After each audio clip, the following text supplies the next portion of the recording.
Hello friends, आपका स्वागत है आपके अपने जीडी एजुकेशन हब में। आज हम आपको कंप्यूटर की विशेषताओं और कमियों की पूरी जानकारी देंगे। तो चलिए शुरू करते हैं।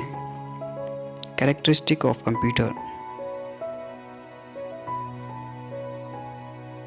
कंप्यूटर हमारे जीवन का हिस्सा बन गए हैं। हम अपने स्कूल में, घर पर, कार्यालय में दैनिक आधार पर कंप्यूटर का उपयोग करते हैं।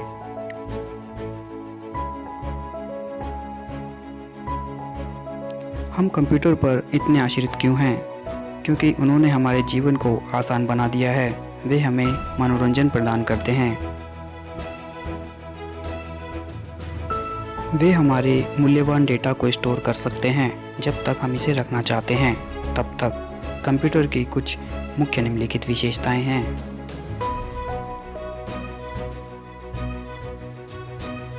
Computer speed.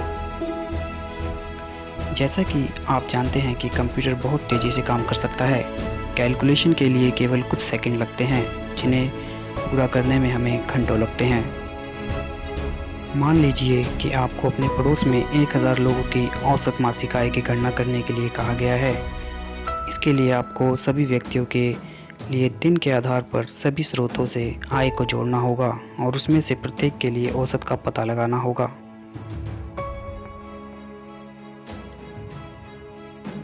ऐसा करने में आपको कितना समय लगेगा?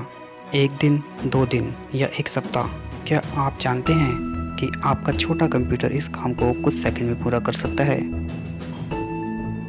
मौसम का पूर्वानुमान जो आप हर दिन टीवी पर देखते हैं, यह कंप्यूटर पर विभिन्न स्थानों के तापमान, आर्द्रता, दबाव आदि पर डेटा की भारी मात्रा के संकलन और विश्लेषण का परिणाम है। कंप्यूटर को डेटा की इस बड़ी राशि को संसाधित करने और परिणाम देने में कुछ मिनट लगते हैं। आपको ये जानकर आश्चर्य होगा कि कंप्यूटर लाखों निर्देशों का प्रदर्शन कर सकता है और प्रति सेकंड इससे भी अधिक कर सकता है। इसलिए हम माइक्रोसेकंड या नैनो सेकंड के संदर्भ में कंप्यूटर की गति निर्धारित करते हैं। इससे आप अंदाज़ा लगा सकते हैं कि आपका कंप्यूटर कितनी तेज़ी से काम कर सकता है। स्पीड कंप्यूटर की मुख्य विशेषता में से एक है। कंप्यूटर 1 सेकंड में अरबों कैलकुलेशन कर सकता है। कंप्यूटर की स्पीड को मेगाहर्ट्ज़ या गीगाहर्ट्ज़ में मापा जाता है। कंप्यूटर सेकंड के अंश में ऐसे लाखों कैलकुलेशन कर सकता है। अधिकांश कंप्यूटर माइक्रो और नैनो सेकंड में काम करते हैं। इसकी स्पीड मेगाहर्ट्ज़ और गीगाहर्ट्ज़ की अवधि में मापी जाती है। अब आते हैं एक्यूरेसी पे।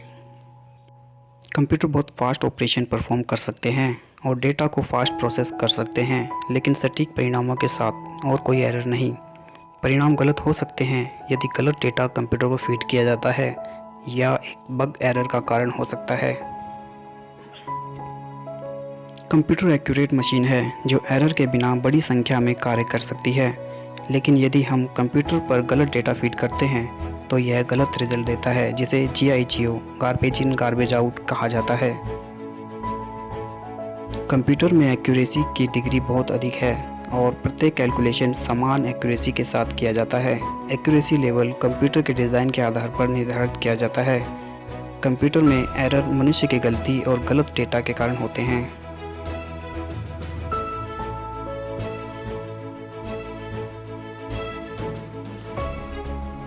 अब बात करते हैं डिलीजेंस की। थके बिना दोहराए जाने वाले कार्य करने के कंप्यूटर की क्षमता को डिलीजेंस कहा जाता है। कंप्यूटर थकावट, एकाग्रता की कमी, थकान आदि से मुक्त है। इसलिए यह बिना किसी एरर के घंटों तक काम कर सकता है। यहाँ तक कि यदि लाखों कैलकुलेशन को करना होता है तब भी कंप्यूटर प्रत्येक कैलकुलेशन को एक्यूरेसी के साथ करेगा। अब बात करते हैं वर्सेटाइलिटी की। कंप्यूटर एक वर्सटाइल मशीन है। वे विभिन्न क्षेत्रों में उपयोग किया जाता है। स्कूलों और कॉलेजों में, अस्पतालों में, सरकारी ऑर्गेनाइजेशन में और घरों में मनोरंजन और कार्य उद्देश्य के लिए इसका उपयोग किया जाता है। एक ही समय में एक से अधिक कार्य करने के कंप्यूटर की क्षमता को कंप्यूटर की बहुमुखी प्रतिभा कहा जाता है। बहुमुखी प्रतिभा का मतलब है कि विभिन्न प्रकार के काम पूरी तरह से करने की क्षमता है। अब बात करते हैं स्टोरेज की। कंप्यूटर में बड़े पैमाने पर स्टोरेज सेक्शन है, जहां हम भविष्य के उपयोग के लिए बड़ी मात्रा में डेटा स्टोर कर सकते हैं। आवश्यकता होने पर इस तरह के डेटा को आसानी से एक्सेस किया जा सकता है। हार्ड डिस्क, मैग्नेटिक टेप और ऑप्टिकल डिस्क का उपयोग बड़े पैमाने पर स्टोरेज डिवाइस के रूप में किया जाता है। कंप्यूटर की स्टोरेज क्षमता को किलोबाइट्स, मेगाबाइट्स, गीगाबाइट्स और टेराबाइट्स में मापा जाता है।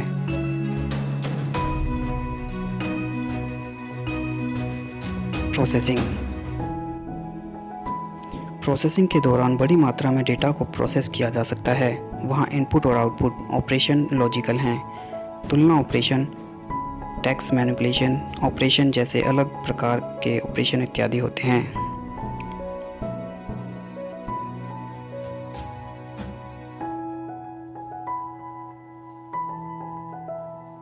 कम्युनिकेट।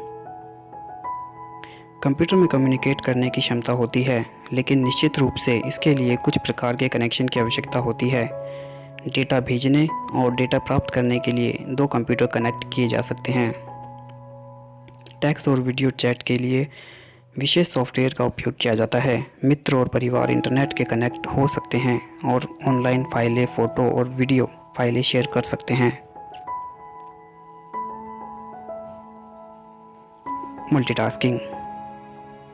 मल्टीटास्किंग भी एक कंप्यूटर की विशेषता है। कंप्यूटर एक समय में कई टास्क कर सकते हैं। उदाहरण के लिए आप गाना सुन सकते हैं, फिल्में डाउनलोड कर सकते हैं और एक ही समय में वर्ड डॉक्यूमेंट तैयार कर सकते हैं।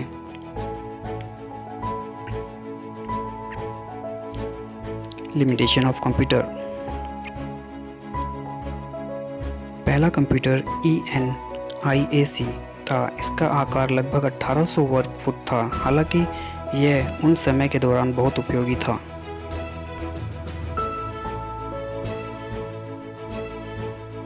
यह बहुत ही कुशल नहीं था। यह लगभग 50 टन वजन था। तब से कंप्यूटर बहुत विकसित हुए हैं, लेकिन जैसे ही प्रत्येक सिक्के के दो पहलू होते हैं, तो वैसे ही कंप्यूटर सिस्टम की क्षमताएं और सीमाएं। आइए इन्हें और अधिक स्पष्ट रूप से समझें।